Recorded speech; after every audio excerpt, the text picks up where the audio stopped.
So an ellipse or a squash circle or an oblong, but let's call it an ellipse, has a similar sort of equation to a circle because it's circular and it goes around.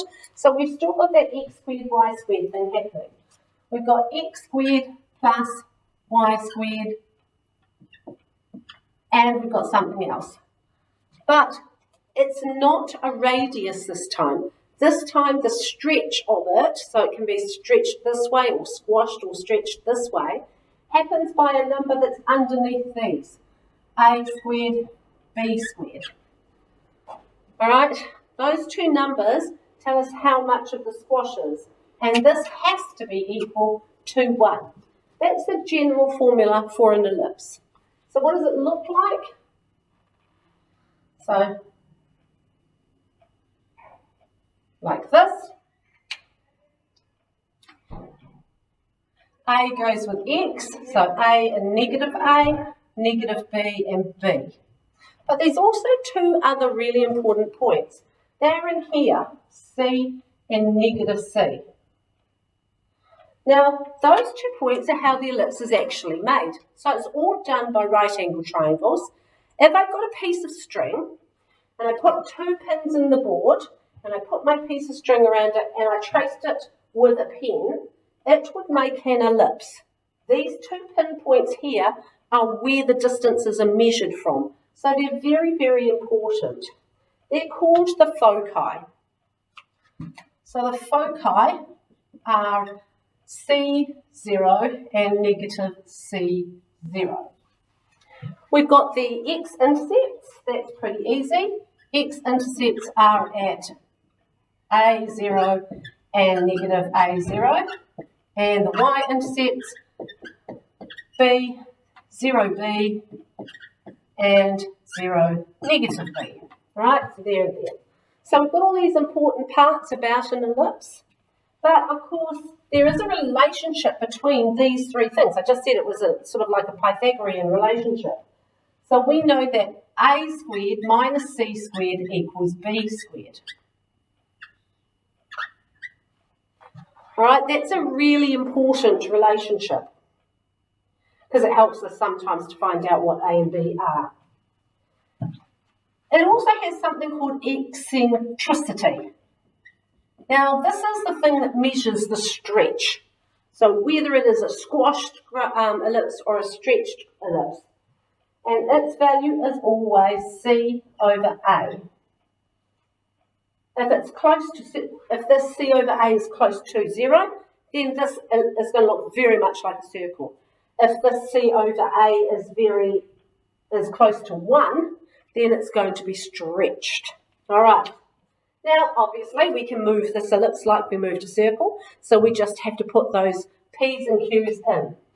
So we've got x squared minus P, x minus P squared over A squared, and y minus Q squared over B squared equals 1.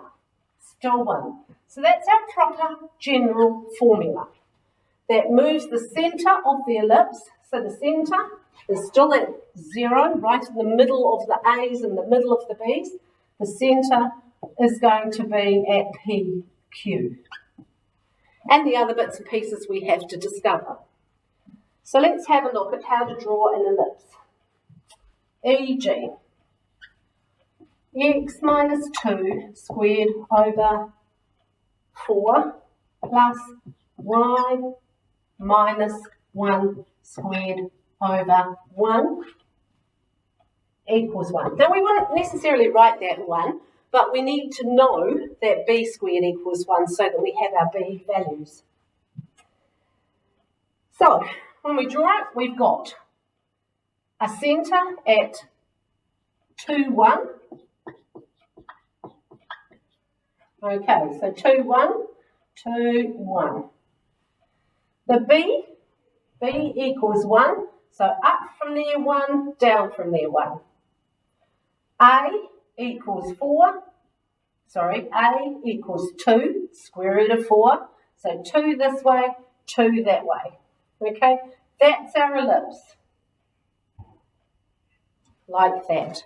So we can draw it easily enough from that formula And if we had to find the foci, then we can use that formula to find it. So they're going to be in here somewhere. All right, so we can find out what that foci are by finding out and translating it the same distance that we've moved A. So c squared equals a squared minus b squared, just rewriting this formula. So c squared equals 4 minus 1, so c squared equals 3, so c equals the square root of 3. All right, which is what, about 1.7, approximately 1.7. So it's actually going to be 1.7 this way and 1.7 that way. So our foci are going to be at 1.7 this way is 3.70, and 1.7 this way is 0.3-ish, 0. Remember, that's just an approximate. So that's where our foci are. Okay? Cool. So sometimes we're given this expanded formula and we have to be able to sketch the graph, which again means that we're going to have to use our completing the square. So we're splitting it up again into x's and y's. So this one is 4x squared minus 24x. And I'm going to change to black because that one's running out. And this one is plus 25y squared. And this one over here is 64. So we need to be able to get these to be, so we want to divide everything by 4 so that we get x minus 12. And then divided by 4 is 6.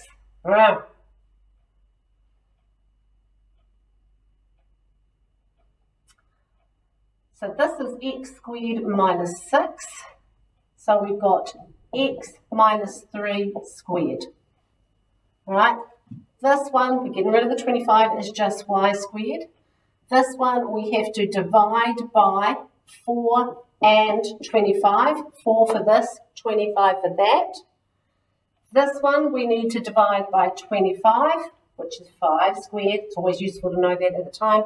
This one we need to divide by 4, which is 2 squared. So we've now got that. 4 times 6. So now we just need to figure out what we introduced here. So we had x squared minus 6. We've got this.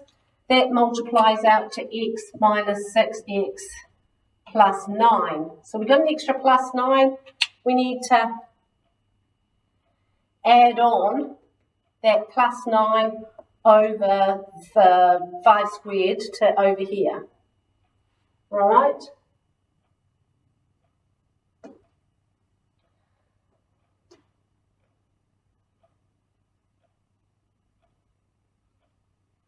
So to do that, we've got to subtract here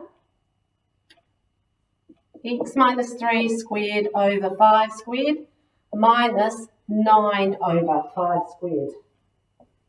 And that bit there has to go to the other side. Y squared over 2 squared equals 64 over 100. So we have to add that 9 to the other side.